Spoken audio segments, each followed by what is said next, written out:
Donc ici, on a une fonction du second degré. C'est un sujet qui a été donné en sujet 1, je crois, l'exercice 2, sujet 1 de maths spécialité pour l'épreuve anticipée du mois de juin. Donc on a une fonction g de x qui est égale à x2 moins 5x plus 4, qui est une fonction du second degré, évidemment définie et dérivable sur R.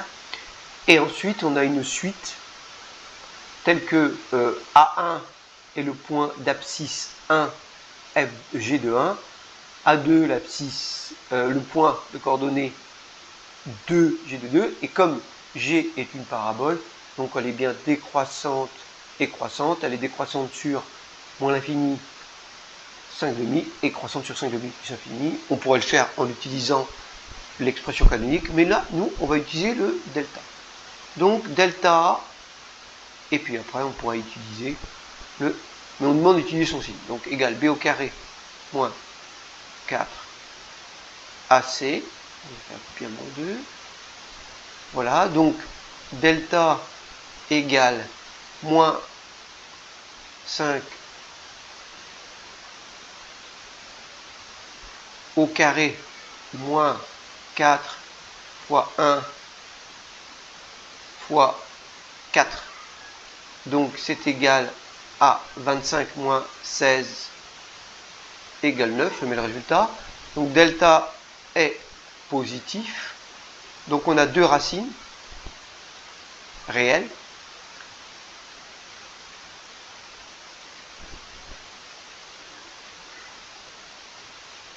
x1 égale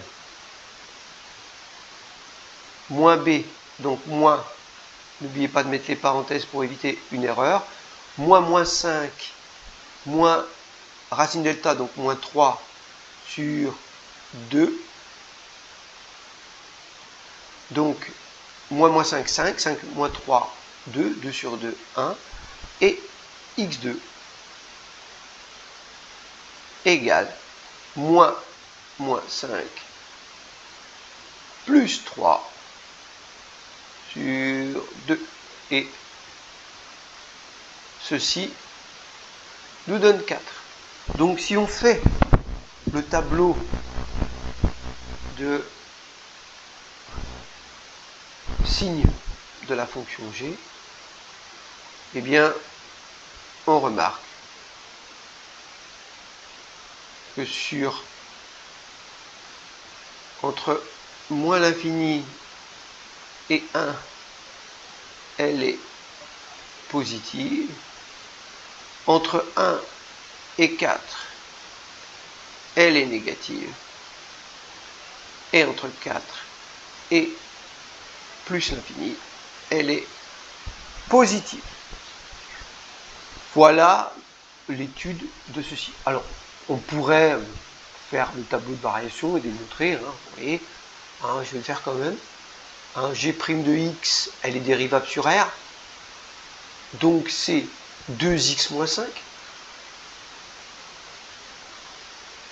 La dérivée de x2, 2x, c'est la dérivée de moins 5x moins 5, moins 5 fois 1. Donc, eh bien, on sait que 2x moins 5 est positif si x est supérieur à 5,5. Et on voit bien que si on trace le tableau de variation de la fonction g, donc 0, ici, puisque en 5,5, la dérivée est négative, g', donc là c'est négative, positive, décroissante et croissante. Voilà les variations de g. Ici c'est moins l'infini, évidemment, et là plus l'infini. Et là c'est x. Ensuite, on pourrait répondre à la question, donc justifier que AN et la suite AN, qui est la pente de la droite, donc la pente de la droite entre A0, A1, entre A1 et A2, entre A2 et A3, entre A3 et A4, entre A4 et A5, eh bien c'est défini par AN égale 2n-4, Et là, je me pose une question. Quand j'ai une suite explicite, puisqu'elle est définie en fonction de n, de la forme un nombre fois n plus quelque chose, qui, ici c'est moins 4, mais plus quelque chose ou moins quelque chose, eh bien, on peut vérifier que la suite AN est une suite qui est une suite arithmétique. Et on va le vérifier comme ça.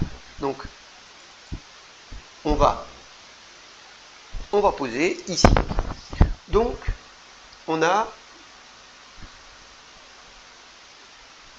AN qui a pour coordonnées N, G de N.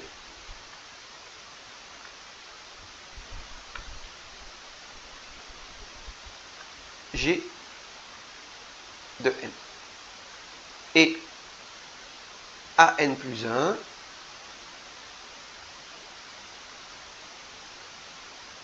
N plus 1 G de N plus 1. Donc on va calculer G de N.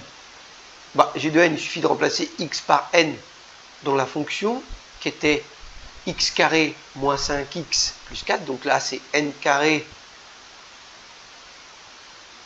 moins 5N plus 4. Et alors je vais prendre un petit point plus petit. Voilà. Et G de N plus 1 égale N plus 1 au carré moins 5 facteurs de N plus 1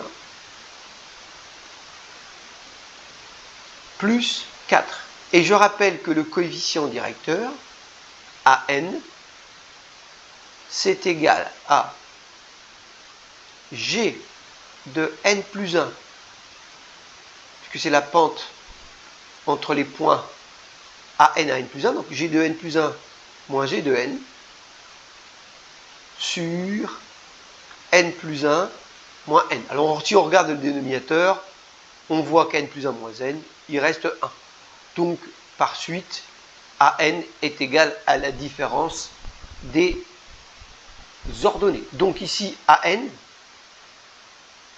alors, je vous fais, grâce à ça, c'est une unité remarquable, donc on a N carré moins N carré, ça va disparaître. J'ai 2N moins 5N moins 5N, donc il va me rester 2N.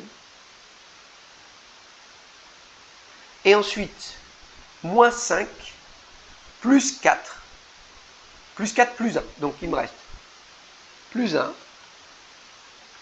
moins 5 plus 4 moins 4. Donc ça s'enlève et ça fait moins 4. Et on retrouve bien que la pente égale 2n moins 4. Merci beaucoup.